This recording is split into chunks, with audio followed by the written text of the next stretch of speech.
avec d'autres sujets, plutôt que d'avoir des gouvernements avec 50 membres comme on l'a connu à une époque. Je pense qu'on est plus dans le domaine de l'efficacité que du saupoudrage, où quelquefois on donne des postes pour faire plaisir.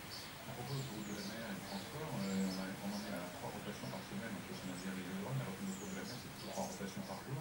Est-ce qu'il y a un appui, une volonté d'inciter les transporteurs à mettre leur camion sur ces bateaux? Bon, je crois que d'abord il fallait trouver un armateur qui était le cas, qui prenne les risques avec aussi des aides publiques. Ça fait ses preuves finalement d'aide. Ouais, ça fait quand même ses preuves, puisque aujourd'hui les rotations sont pleines. Les tarifs ont même augmenté, parce que moi je voulais aller au Portugal, on a une ville jumelle dans le sud du Portugal, faire également. La priorité c'est pour les transporteurs.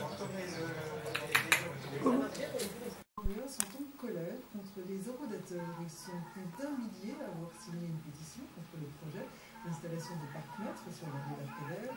Une centaine de personnes manifestaient ce matin par le port autonome de propriété.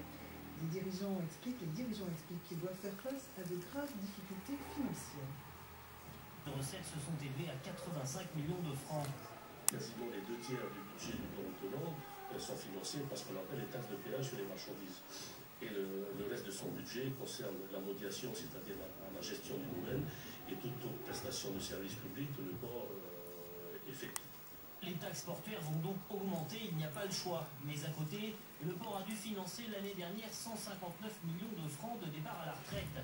Sa masse salariale pèse lourd et malgré le gel des points d'indice acceptés par les salariés, le nouveau directeur se prépare à proposer d'autres sacrifices. Nous allons devoir faire des efforts énormes de réduction du personnel, puisque nous sommes quasiment à 150 employés, quand on compare à celui de Nouvéa qui est à 47 employés. Donc des efforts devront être entrepris. Il y a encore des licenciements qui sont prévus au port autonome, sauf que les postes sont déjà gelés depuis le 1er janvier de cette année, et je ne pense pas qu'il y aura des ouvertures de postes. Aujourd'hui, le port n'est pas